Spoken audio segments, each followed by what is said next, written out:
While an SIT has been formed to probe into the matter, BJP has called the unrest a pre-planned conspiracy. Let's listen in.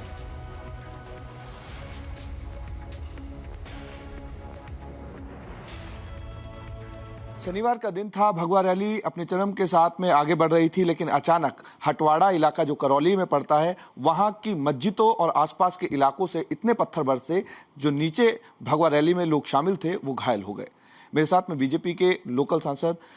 Karauli Dholpur के मनोज राजौरिया हैं। राजौरिया साहब, साजिश है या फिर ये पूरा एक प्लान जिसको एग्जीक्यूट किया गया इस रैली के लिए?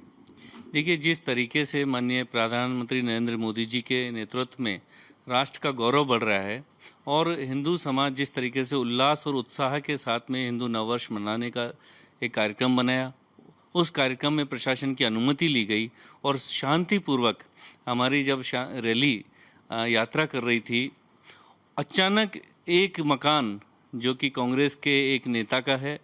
और कांग्रेस के नेताओं का उसको संरक्षण प्राप्त है, वहाँ से बड़े बड़े पत्थरों से जानलेवा हमला करने की किया गया और उसमें हमारे कई लोग, लगभग 35 लोगों पर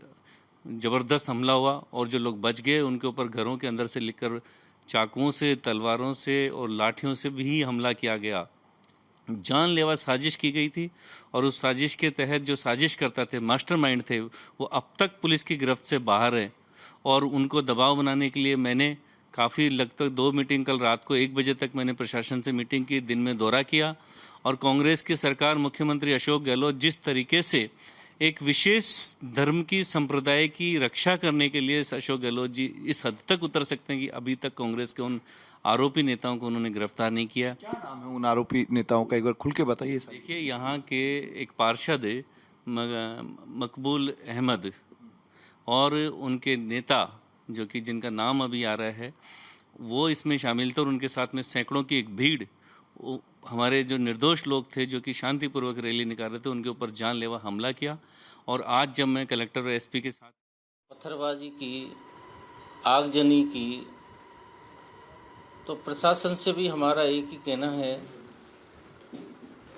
कि ऐसे लोगों को बख्शा नहीं जाए, सख्त से सख्त कार्रवाई की जाए,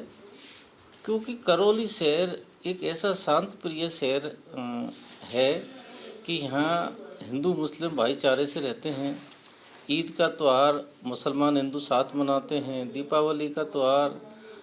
मुसलमान हिंदू साथ मनाते हैं। तो यहाँ बड़े सौहार्दपूर्ण वातावरण से करौली में रहते हैं। कभी कोई छुटपुट बात हुई होंगी, लेकिन इस तरह की जो इतनी बड़ी वारदात, बड़ी घटना करौली में पहले नहीं हुई। तो मेरा तो यही कहना है कि कुछ लोग हैं जो कि असामाजिक तत्व हैं और कई बार इस तरह की बातें भी आपस में फैलाते रहते हैं, सोशल मीडिया पर डालना है, तो वो भी प्रशासन की नज़र में है। तो प्रशासन से सबको एक ही कहना है कि जिन्होंने चाहे पत्थरबाजी की है